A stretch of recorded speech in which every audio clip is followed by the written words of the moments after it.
live. We're live.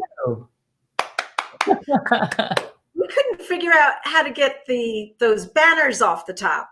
Right. So Tanya, my tech person, wasn't here. Sean is here. Debbie's here. Barbara's here. Everybody's here. And look who we're talking to today. Oh, look at you. Best-selling author, internationally renowned best-selling author of The Energy Codes, Dr. Sue Morter. Yes. Whoa! Hello, dear. Hi, Sue. It's so good to see you. It's Always. so good to see you. I'd love to connect with you. I know we have to do this via, like, the internet now. Right. Right. Soon, right? Oh, I'm hugging you. I'm hugging. Hugging. All right. That's better. I hope you have that book. Somebody's saying they have that book. I hope you have that book. We're talking about the book of the month. The book of the month right now. The June book of the month, right? We're in June. Yeah. Hi, everybody's saying hi. Hi, Flint. Hi, Shani. Hi. I can see them. Hi. I can see them, huh? Can you see them? I Over can't to your right. Okay, over to your right, there are comments, a little arrow, and it says comments. I need a tissue. I have to itch my nose. I'm sorry, I'm touching my nose and my face. Oh, great. Exactly. She's touching her face. On the screen. You see it over to your right? From the screen. What? Can you? Step back 6 feet from the screen if you're rubbing your nose. Now I'm 6 feet from the screen. Social distancing with your camera. Exactly. You guys, this was the book of the month. I know all of you know that. That's why you're all here. The Energy Codes by Dr. Sue Morter. And so we're going to be talking about this today because it is a fabulous book. She is wicked smart, man. Like, some of this stuff was like, I had to read the sentence. I knew it was English, and English is my first language. I knew it was English, but I had to read it a few times. So now, like, this is not helpful for people to want to read this book. Oh, no, it's a fabulous book. It is an absolutely beautiful book. It is an absolutely beautiful book but you're really smart. Here's the deal. What I'm doing in the book is taking really complex ideas and making them user-friendly. Apparently it wasn't user-friendly for you, but no, it was. It was. I had to slow myself down because when I read, sometimes I'm like, I just want to get through.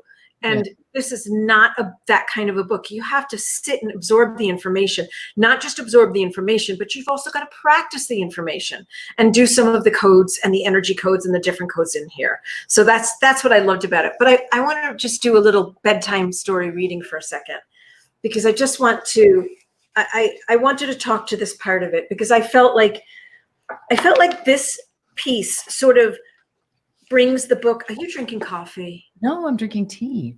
I almost made myself a cup of coffee because I was a little tired, and I thought, no, then I'd really be on speed talking to Sue. It's tea and book and talk and chat and girlfriends and friends. Yes, I have my mega water. Good for you. I have my water. This was absolutely one of my favorite pieces in the book. So I'm going to read it, okay? Because I could hear you say this, right? I could just hear your voice saying this. This is a piece from the Spirit Code. And she says, I often meet people who say I'm not very spiritual. This is impossible because we are made of spirit. Spirit is energy. Spirit in the body is breath. True spirituality is more tangible than religious or mystical. It's our daily, minute by minute, merging of our mind, body, and energy into one unified force, the soulful self.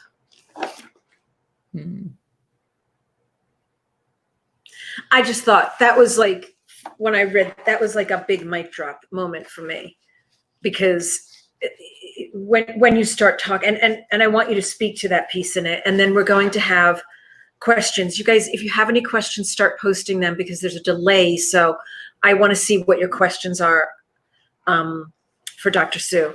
So can you speak a little bit to that piece? Because it's one of the most beautiful excerpts in the book. It just went straight to my heart. Absolutely.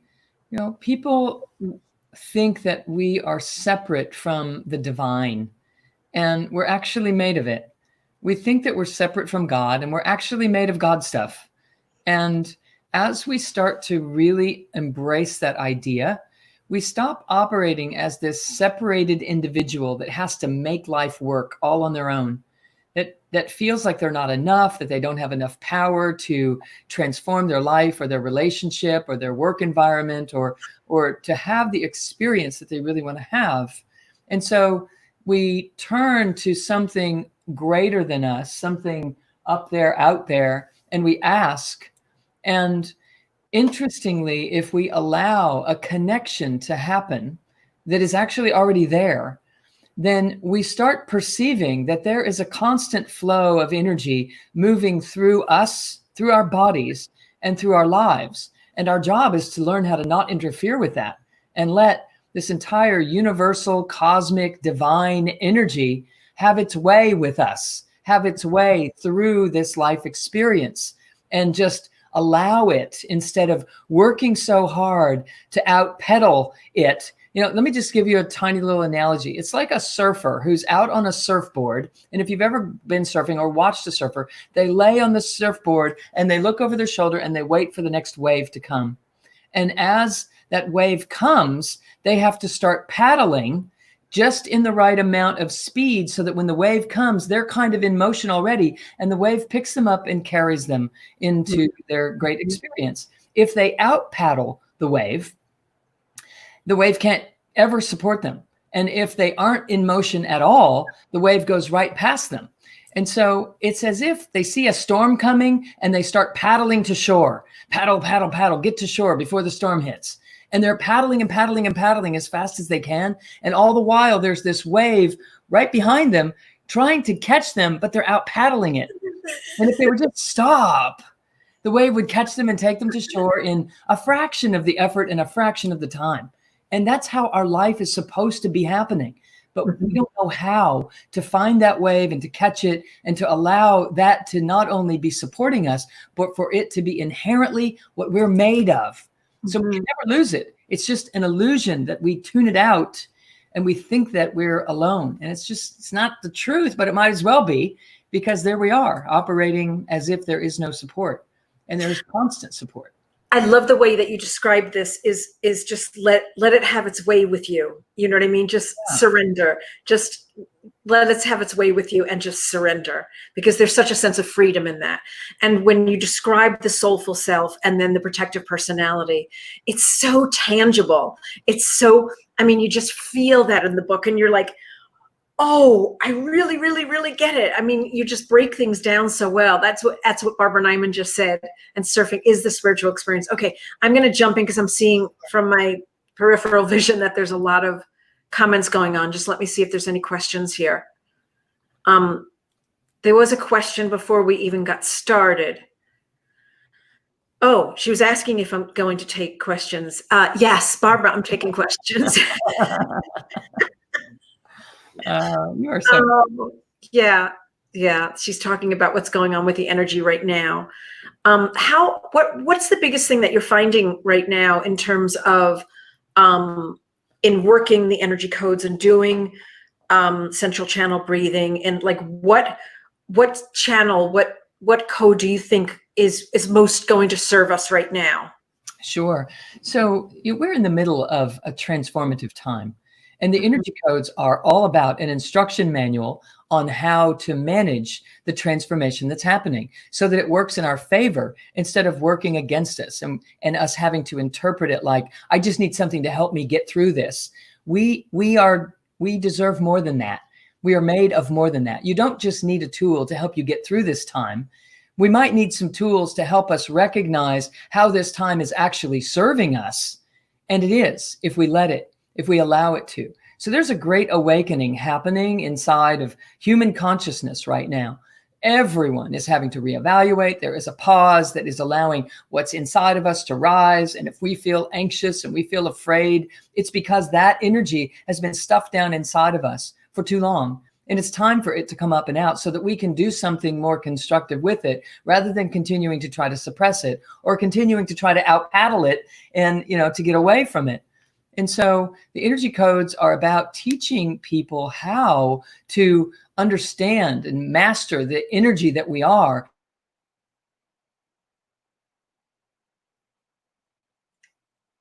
Okay, you froze for me. Okay. Am I here? Yeah, you froze just for a second. Okay. I'm back. I warmed up. Okay. So the energy codes are about teaching us how to master this energy that is flowing through us, that is the energy that we truly are made of. Everything is energy, and that energy is streaming in a way that allows us to have an experience, and an experience of the self. And so how we're responding to what's happening in the world right now is a reflection back to us about what it is that we're here to refine, what we're here to master. If we're afraid, we're here to master our fear. If we're angry, we're here to master this energy that we're calling anger. If we are, outrunning something, we're here to learn how to master sitting present with whatever it is that happens, so that we are free regardless. So some of the things that I love about the codes initially are the very first ones teach you how to anchor yourself in your body, so that the mind doesn't get subject to all things that are happening around us all the time, because there's a lot of unpredictable energy happening right now. There's a lot of stuff that's been pent up inside of everyone that's coming out left and right. And it has to, so that we can get it said and done, get it on the table, so that we know what we're working with, instead of suppressing and having blinders on and just trying to get by and survive. We're here for more than that. We're here to relax and enjoy and be in a state of bliss in life. So relax. What do you mean relax? Yes. Even in the face of, I think of you every morning, because the workshops that I've taken with you, you've reiterated many times, before your feet hit the floor in the morning. So every time I have to jump out of bed, run and tinkle, and come back, I think, okay, my feet are hitting the floor, but I have to do this before I breathe. You have a do-over. Yes. Okay. You begin again. You can begin any time. So here's what we have to do. We have to be seated in the body, not just living in our heads, if we really want to be able to be masterful at life at a time like this. There's so much that is happening that is unpredictable, that is out of our regular patterns, that the mind starts going like, what's next? What should I expect? How am I going to know? And it starts ruminating, just running and spinning. And we have to anchor it to slow it down. Yes. And the way to anchor the mind is to get it focused on something steady and stable. And the steady and stableness that we would like to focus it on is the true soulful self, the essential eternal version of us that has always been here, has been through things like this many times, totally knows what it's signed up for, totally knew this was happening and coming, and it's right on time, and it's not bigger than us. It's what we're here to use to polish ourselves, our identity, to begin to become completely aware of our completeness, of our wholeness. So when we start to bring the mind onto the body and start to breathe in the belly, the mind starts to calm down. No matter what it's afraid of, no matter what's going on, if in this now moment, I can check in and see that I'm okay. And if I don't feel okay, if I can just learn to come present with whatever it is I am feeling, pretty soon, and actually quite instantaneously, that sensation will dissolve. It will settle, because those energies only need the loving attention of our own consciousness, our own conscious presence. When we pay attention to ourselves and give to ourselves what we would like the world to be giving to us, the subconscious starts to recognize, oh, my needs are met pretty instantaneously. I really don't need those people to do that thing, or I don't need to know what's going to happen next, because I'm actually quite okay in this now moment. Yes. So energy codes are teaching us how to do that, how to anchor in the body, how to learn to breathe so that we can sustain that orientation in the body, instead of flying up here into the head and writing stories and getting all caught up in all of the reasons that I'm not safe, that I don't feel secure, that I'm afraid and I'm intimidated and I'm not okay. That's only possible if we're not in our bodies, only possible if we're in our heads or out of our bodies altogether. So when feeling that way, The very first code, called the anchoring code, teaches you how to come into the body, anchor and land, and kind of tie yourself off there so that you don't just float away again the next time you watch the news, or the next time, there's something new happening that is equally as upsetting as the thing that happened last week that we're learning about. So it's paramount that we realize there is nothing possibly happening that is bigger than us. That we are here to experience these things, and they are to show us how big we are by staying present, staying calm, staying in the body, breathing in our core, and allowing anything to happen that is happening to happen without trying to change it or to, push the river. And then once we're anchored in the body, we can start to think rationally. We can start to have infinite possibility and creativity come into this system the way that it's built and designed. And when that happens, then we can start to come up with ingenious solutions to long-standing issues that our culture has been facing or not facing. And we have ingenious solutions about how we can start to behave differently toward ourselves in self-love, and how we can then in turn behave differently with other people. And then in turn, how we can speak our truth and listen to others and hear them without having to wall it out in order to feel safe, and so on and so on. So, you asked what code would be relevant to what's happening right now. All relevant. The book is written for this time, but ahead of the time happening, because it's the longstanding truth of what we need to do as a species in order to master our multidimensionality. We're not. And I love how you take us step by step through each of the codes in the book. I mean, I just love that because you describe it so beautifully. Like, it's like, it all just goes boom, boom, boom, and it all just makes sense. Yeah. Okay, so hold on a second. So I'm going to run to some questions over here. Okay. Debbie had a question. Where did it go?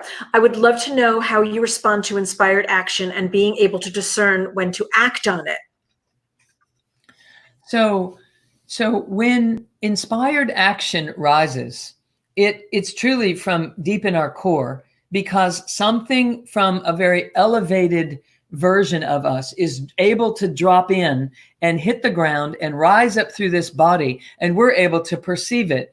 A true integrated inspiration comes from your gut and your heart. The brain in your gut and the brain in your heart feed the brain in your head if we learn how to allow that. And so these three brains work together to generate inspired action. So if an inspired thought comes that is felt in the gut, felt in the heart, you know it in your bones that this is something right for you, that's how you know that it's time to take action on it.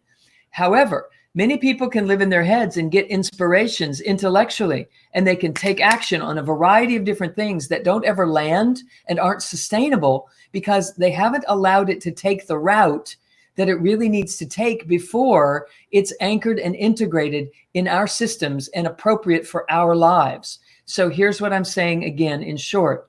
If you get an inspired intuition, make sure you can feel it in your body, the resonant energy that goes with it. Does it feel in your heart of hearts and in your gut to be true? Or is it just this excitable stimulation?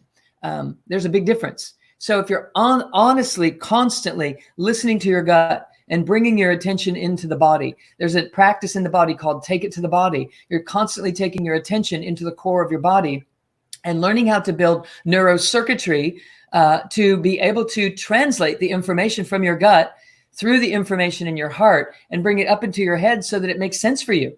And so that you can take these 11 billion bits of information that are bombarding you from the cosmos every millisecond, which is a lot, but that translates to a lot of guidance. It's here all the time. So the question is, can you perceive it? It's not if you're not in your body. So this teaches you how to get in your body, because those bits of information, they don't come to your head, they come to your gut.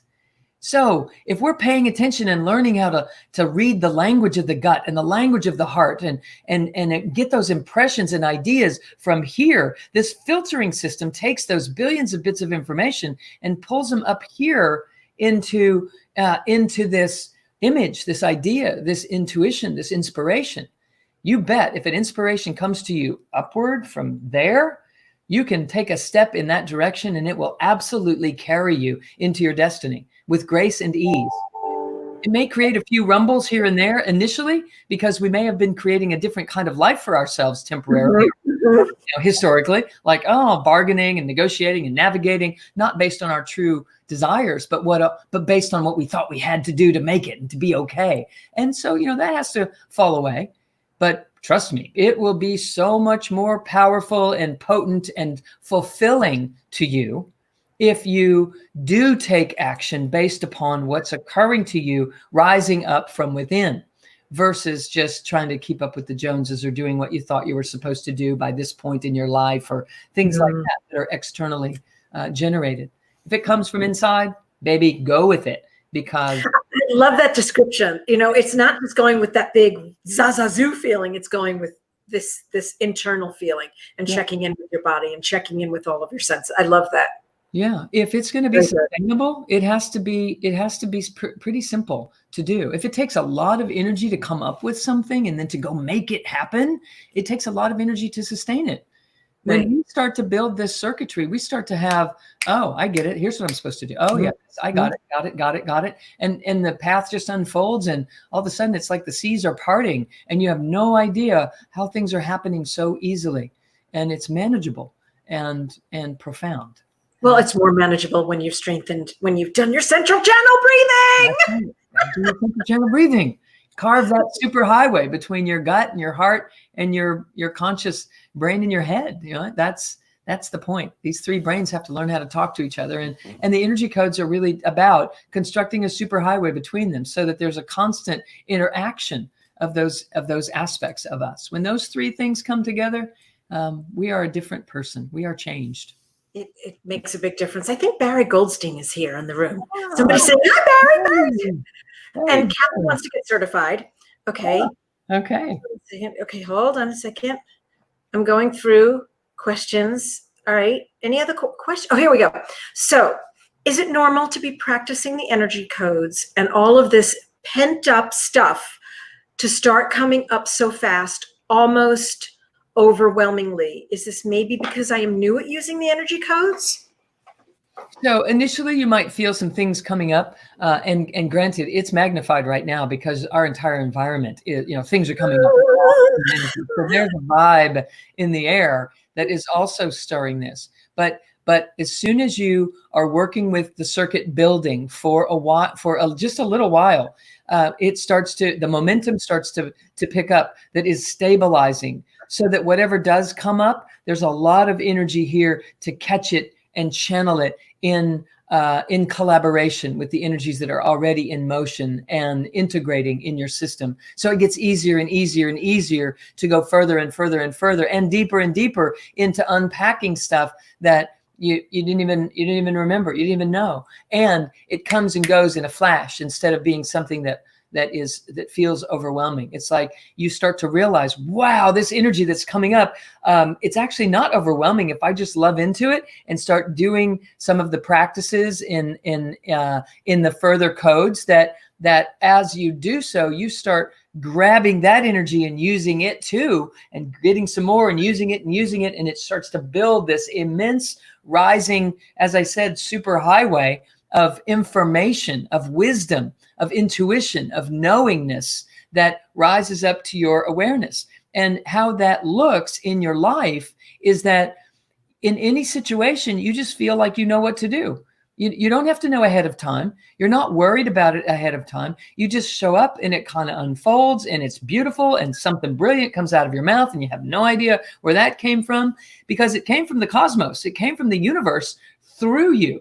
You're learning how to translate universal mind, the universal intelligence, as your own mind, because that's how we're supposed to be operating. So yes, initially you might get a little stir that can feel like, ooh. And the important thing is that you don't let that be bigger than you. That is to show you how big you are. And if you'll just embrace it, all of a sudden you're much bigger individual than you were ever allowing yourself to be, because you had no idea that energy could be good energy. We are programmed to believe that unfamiliar energy is probably bad energy. And so we avoid change and we avoid shifting, even though we want transformation. When it starts happening, we freak out. But if you'll just realize I liken this, Liz, I have to share this, and for the person who asked the question, that it's like we're saying, I just really need some new friends. My life is kind of flatline, and I'm, like there's nobody around me that's inspired, and nobody gets me, and so I just need some new friends. And then the doorbell rings, and you go to the door, and you look out the window, and there's a new friend, and you're like, I'm not going to answer the door because I don't know you. Right. I don't know who you are. You're a stranger. I don't know who you are. And it's like, hello, you asked for some new people, and here's a new person. But we then are like, no. I'm not familiar with you, so you're probably not good, because we were programmed to believe you don't talk to strangers, you don't go out there, you mind your own business, keep it small. And so, it's just an invitation for us to realize that once you accept that the universe is on your side and you make your decisions in alignment with that, and the book teaches you how to do that. And once you do that, it actually starts showing up that way. Once you make that decision and you've chosen that, hey, I am a part of the universe. It's not me and the universe. It's universal me. I am a cosmic being that has compressed itself into a physical form. And I'm right here in the physical dimension interfacing with everyone else that's doing the same thing. And we're all actually in the same project. And we're here to help each other work out all of the ways that we tend to withdraw and hesitate and put our foot on the brake and deny and withdraw. And we just can't keep doing that and ever expect to be, the joyful, amazing beings that we are. So, so it's also present in the body. This is one of the things, I've worked with a lot of millions of spiritual teachers, and in my life, I've met now 3 people who have this thing about them. And you're one of the 3. And there's something, I can't describe it, but now I can describe it, because these 2 other teachers had the same exact thing that you have. Is like when you're in the presence of someone that's fully in their body and someone who's really, really, really present, like really integrated and really present, there's a difference in their energy. And I've gotten that from 2 other teachers besides yourself. And now I understand it. And I understand that this is accessible to all of us. Mm-hmm. And it's bringing that consciousness and who we are and all of who we are into our bodies and being present with that and living from that at all moments. Mm-hmm. And now there's words to it. And that's when I was reading your book, I was going, oh my God, that's what that was. And that's how I felt about it. And that's why, and now I get it. Like, you put words to something that I haven't been able to figure out for years.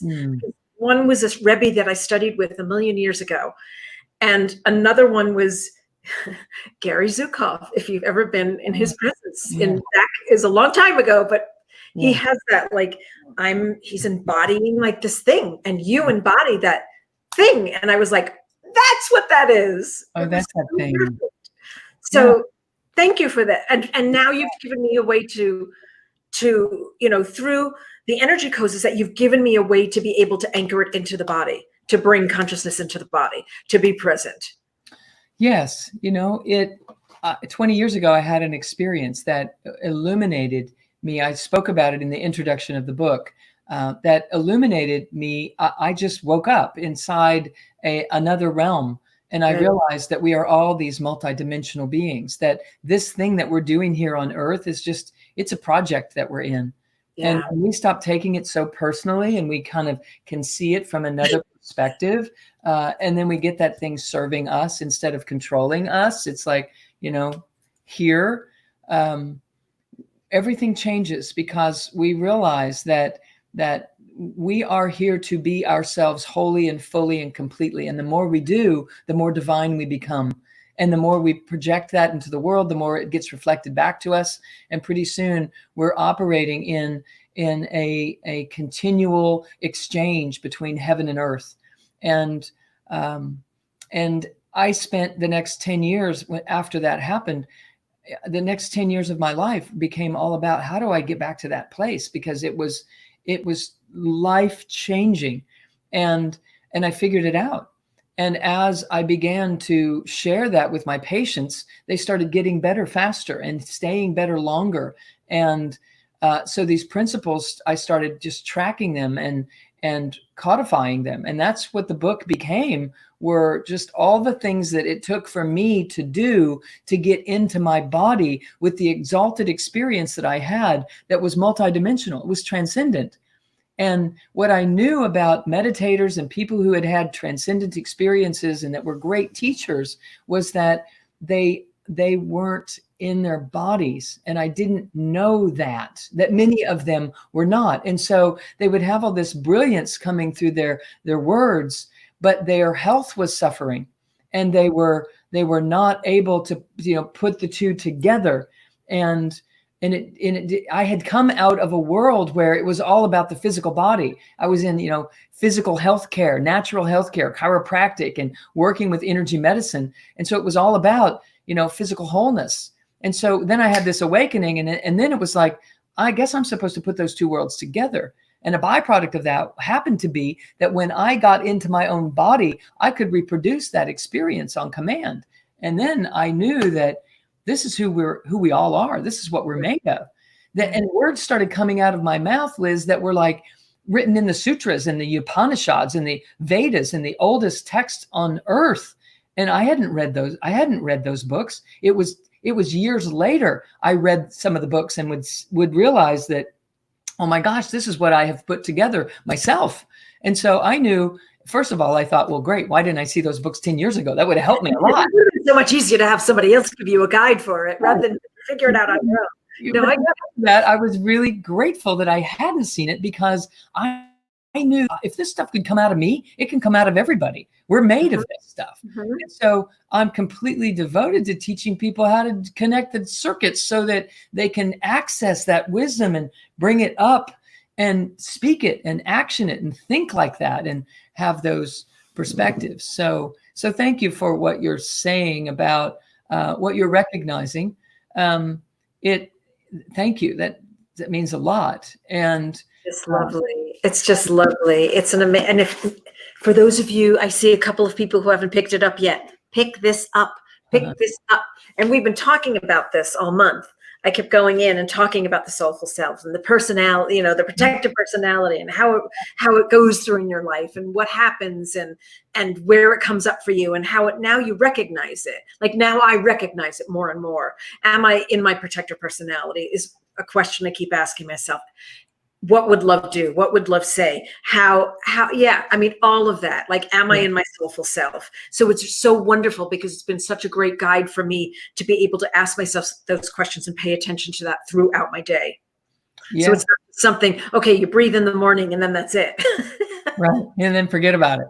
Yeah. I know. And then I try to do it throughout my day and I like, Mulabanda, put your eyes, put your shoulders back. I can hear your voice. Yeah. Well, that's it. It's like, as soon as we do those first practices, even, it just lands us in our body and we realize, oh my gosh, I have been living outside of myself. I've been out here in the story of life and reacting to the story and trying to navigate and predict and play the game well. And it's so stressful.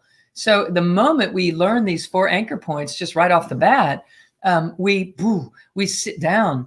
And it's just like, oh, it's like this reminder. It's like having someone in your life who knows you, who you finally call after you've been wrestling with something for 2-3 months, and you finally call them up and you end up telling them about what's going on. And they're like, hey, wait a second.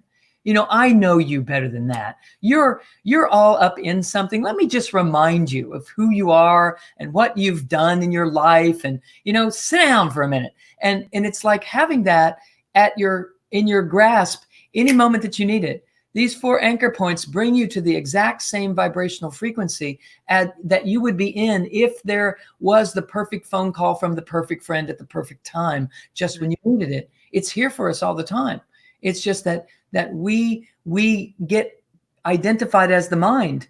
We start thinking that the way the mind is operating is the truth of who I am. And it's not. The mind is a tool that we have. And if left to its own devices, it can create a lot of pain for us. So we have to get it in a different role. It has to serve the soul, serve the heart, serve the gut, serve the self, instead of taking over and deciding what my life is going to be like, because it's not made for that. And so when the mind is in charge of our lives, it's not made to be in charge. So it starts feeling desperate because we're putting it in a role that it's not built or designed to manage. It can't manage it. So of course it gets freaked out. So we want to teach the mind, hey, you're not alone. Just come back here and connect with the self. And as soon as that connection is made, it's like there's this huge sigh of relief, like, oh my God, what was I doing? And then even better, then we can start to breathe and to cultivate this creativity of these billions of impulses of information that are bombarding our gut. Now we can start to be home to start to perceive them. And the body is a filtering system that allows them to be translated into images and impressions and words and ideas that are supportive, that are filled with grace and joy and power and possibility and love. And that's the life we're supposed to be living. Coming back to living who we truly are instead of living the false identity, the protective personality. I love it. Yay! Yeah. Okay, I'm trying to check to see. I've got a couple of comments. Okay, yeah. I have the same experience, Liz. I have met and photographed many different teachers. Oh, Tanya Mallet. The photographer, the photographer, Tanya. Beautifully gifted Tanya. Yes, yes. Sue's presence stands apart from all. I have met so many in her community who stopped looking for teachers after they met. It's true. It's the effect that you have on people. Absolutely. Important to not confuse the intelligence with the mind with the ego, which will flood us with overwhelming false emotions. Exactly. The protective personality, trying to figure things out when that's not where things need to be figured out. Can you see the comments? No, I was just making sure that little beep thing wasn't coming from my computer. Okay. No, I can't see the comments, but oh, wait, chat. It's the one that says comments on your right-hand side. Oh, that. Yeah, I did find it. Yeah. Okay, well, I don't want to keep you too long. Wise, but not so smart. Really wise, but not so smart. Really wicked smart. Thank you so much. I really, really appreciate it, because I know that so many of us enjoyed the book, and we've been talking about it and chatting about it in the group, and being able to sit and talk to you about it personally is just amazing. So thank you so much. Oh, Bill is sharing that, Sue, your work has made a tremendous impact on me. I can hear your voice in my head every time I need to bring myself back to my center. Oh, I love that. Yay, thank you. But before we leave, I want you to see what we're doing next month. Okay. Someone you know and love. And this is a perfect from the energy codes. Now we're going to move into the wisdom code. Ah, my friend Greg. What a beautiful. So we are moving into, everybody, the next book that we're going to be reading for July is the Wisdom Codes. It's Greg's new, where is it? The center of the screen. There you go. The Wisdom Codes. It is the next book for July. And what's so amazing is that Greg and Dr. Sue are dear friends. They adore each other. And who knows what might happen with the two of them, maybe together doing something in the next few months. You definitely want to stay tuned for them. That's my teaser. That's my little dangling teaser, okay? But the next book is the Wisdom Codes. So I think Tanya is going to post the link for those of you that want to continue to participate in the book club, which I hope is all of you. I haven't read it yet. I've just opened it to a couple of pages, and I'm very intrigued. But Tanya just posted the Amazon link for you guys to all go and grab the book so you can participate in next month's book club. So we got to get you a copy. Beautiful. Of the Wisdom Codes, ancient words to rewire our brain and heal our hearts.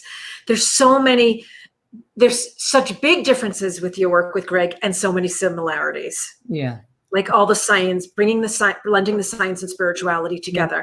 We have a common deep interest about the ancient civilizations and the wisdom that has been here. And I just light up when I go to the sacred sites around the world. And after this opening happened with me, I can see the hieroglyphs, and I know what they're saying and doing, and have had many experiences in Machu Picchu and similar things to what Greg is interested in as well, about fusions of intelligence species 100,000 years ago on our planet. And so, we meet in a very rich and deep place. So I'm sure. I know. And all the, as well. that was one of my favorite events that I got to attend. I got to attend as an attendee, you guys, at Dr. Sue's event in Sedona, and it was just magical. It's absolutely magical because it's a totally different course than like level 1 of the energy codes. It's just a totally different course, all about where you've been in another lifetime is what I was thinking the whole time. Yes, my dear. I have many memories that opened up after this big awakening. So I love to share about that stuff. Yes. Okay. So everybody's asking, number one, do you have meditations? And I think on your website, I want to post your website. It's drsuemorter.com. Yes. All right. And I know that you're also doing body awake yoga in the mornings. Is that right? Hold on a second. Dr. Sue, all of a sudden I can't type. drsuemorter.com, and then it's isn't it free? Freebodyawakeyoga.com. Okay. And we're also doing healing transmissions once a month. So come to the website and find out about that if you're not aware. We just had one a couple of days ago. And yes, there are meditations in the store, all kinds of things to support one's awakening. Definitely. Yes. Remembering. Mm-hmm. Yay, there's all kinds of cool stuff. You've got all kinds of free. Go to Dr. Sue's website. She's doing all kinds of complimentary sessions, and there's all kinds of great resources and articles and videos. And then also the free Body Awake Yoga. Make sure and check that out as well. Oh, everybody's saying thank you, thank you, thank you, thank you. My great pleasure. Anytime, every time, all the time. And saying goodbye to everybody. Thank you so much for joining us. Bye-bye, everyone.